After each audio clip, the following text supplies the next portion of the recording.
Hey folks, thought I'd do a nice little short, one more drum tip for my channel here, Drum Woodshed channel.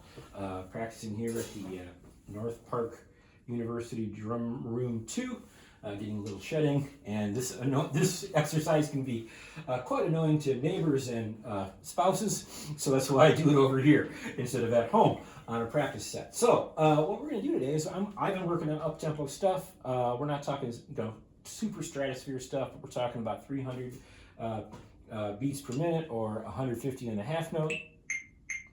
And I'm going to work on up-tempo playing. Now, I could play and just practice using all the different techniques. I even have a different video on that. Not the fastest guy in the world, but I'm trying to get this to be controlled. And as I like to say, not sounding like I'm trying to chew myself out of a trap, you know? Set in all that, trying to get a nice touch. The second idea on this is we're going to use stick control, and we're going to use pages that we don't normally use when we're working on these kinds of exercises. I remember my good friend, who's a great Chicago drummer, moved away a while back. I miss him. I haven't talked to him in a little bit. You know what? Now I'm thinking about I'm going to reach out to him at some point.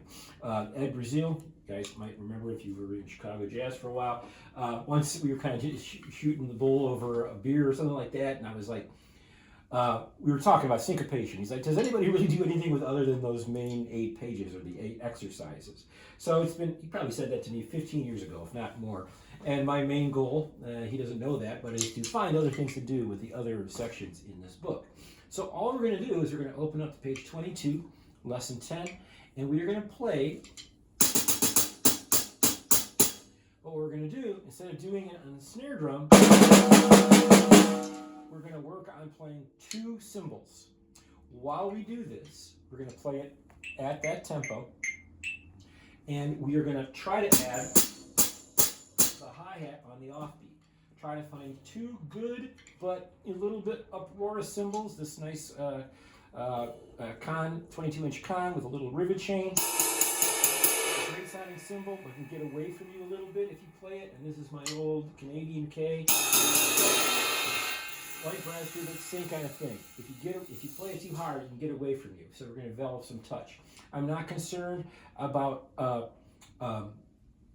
playing it loud. I'm going to try to keep it in the fingers, and all we're going to do is we're just going to play this exercise at this tempo, just right hand lead, while we play the hi-hat on the offbeats. So this will be we're thinking 1 2 3 4 1 2 3 4, right? But we're really 1 and 2 and 3 and 4 and 1 and 2. So we're kind of double timing what you're reading. And then what we're going to do is just read it in our hands on 2 cymbals.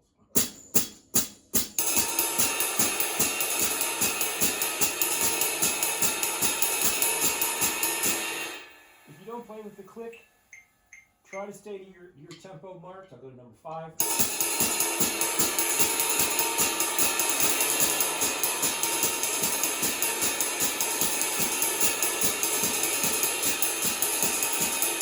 you play it, try to get it quieter and quieter.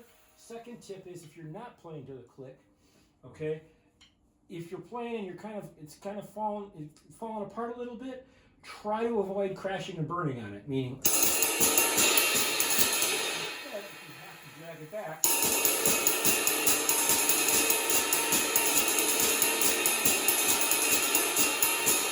Glue in with that and count, lining up with the. Okay? Play all the way to the 20-bar exercise.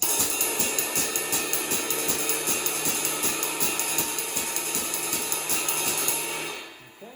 Great. Step 1. Step 2.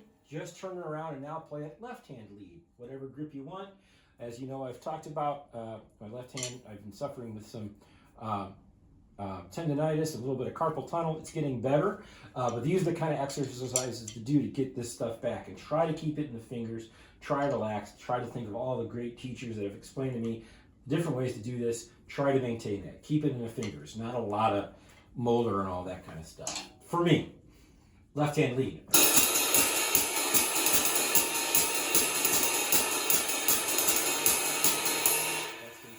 Finally, check my tempo.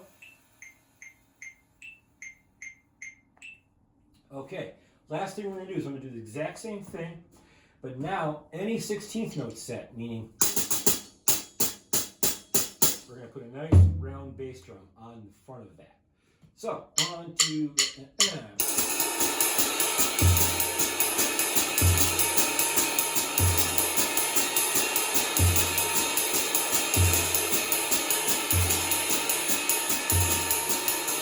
that means that when you get to 11, you're going to be playing.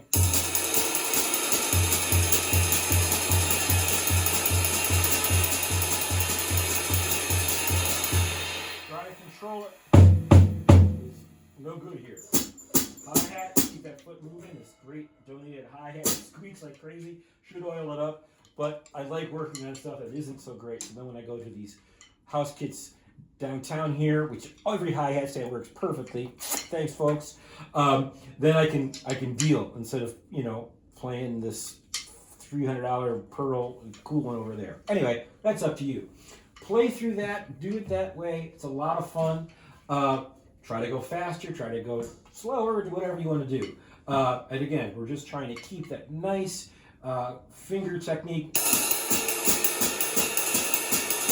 I will guarantee you, when you come back and you go try to find your original target tempo, when you go back to playing your just ding, ding, ding, ding, ding,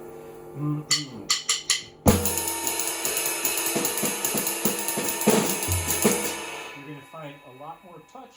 You're going to find that you're hearing the time. You'll be able to put some bass drums down in places other than one. And then finally, when you get to your kind of stuff,